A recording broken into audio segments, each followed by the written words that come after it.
I'm out here at my beautiful country club, Chenal Country Club in Little Rock, Arkansas, and the golf course is closed today. So what I'm doing is I'm out here pretty early. There's still some dew on the ground, and I'm going to show you how you can learn to read greens with dew on the ground. A couple of things about reading the green is there's two ways to read greens. You can either read greens where you see things in straight lines. By that I mean, if you can imagine, you just take this flagpole, let's say that this putt is breaking or turning this way. The only time you would actually aim at this target would be on a dead straight putt. But let's just say that it's breaking, and you'll hear some people say play it out a cup or a couple cups. But what they're really saying is they're taking the flag or the hole and moving it and putting to a straight point. Okay, and those people would be what we call linear putters, where they see things in straight lines. So those people pick out a spot and putt to that spot. Okay, those are called linear putters. Those people will benefit from using the line on the ball to aim it at their phony hole because they're seeing it in a straight line.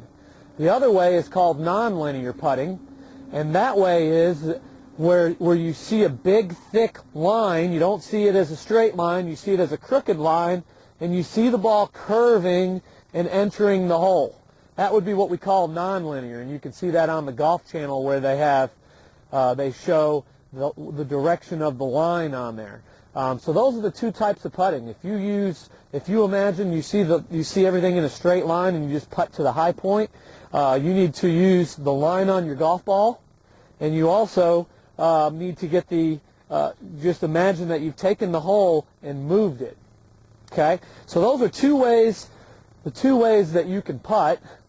From there, I'd like to just show you how you can see how the putt breaks. Now, when you're putting on a dewy green or a slow green, it won't have the same amount of movement as it would on a really fast green. That's why when you see putts at Augusta where the greens are very severe and very fast, they have to play the ball up very high and let it fall in. So I'm going to make a few putts here. The two types of putting again would be linear putting. I would use the line on my ball to putt at my intermediate target. And now, so I'm imagining that the hole is moving.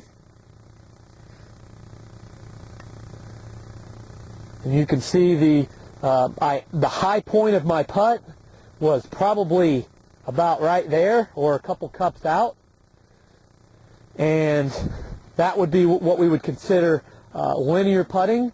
And then the second way to do it would be what we consider nonlinear putting. And again, now I'm going to take this and imagine that there's a big trail and see where my ball is entering the hole.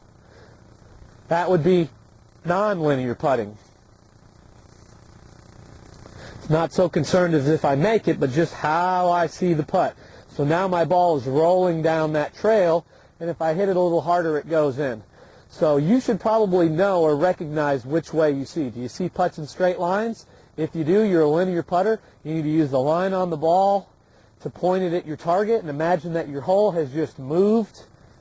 And then those of you that are non-linear putters, those are going to be people who don't necessarily see everything in a straight line. They see everything as in a curved line and visualize the ball entering the hole. Work on figuring out how you can find out if you're a linear putter or if you're a non-linear putter, and work on that, and I know it will help you play a lot better. And then one final thought about reading the green would be you can see when you're putting on the dew, you can see the line of your putting. So work on putting in the dew to see the line of your putt, and then figure out if you're a non-linear or a linear putter, and I think it'll help you play much, much better.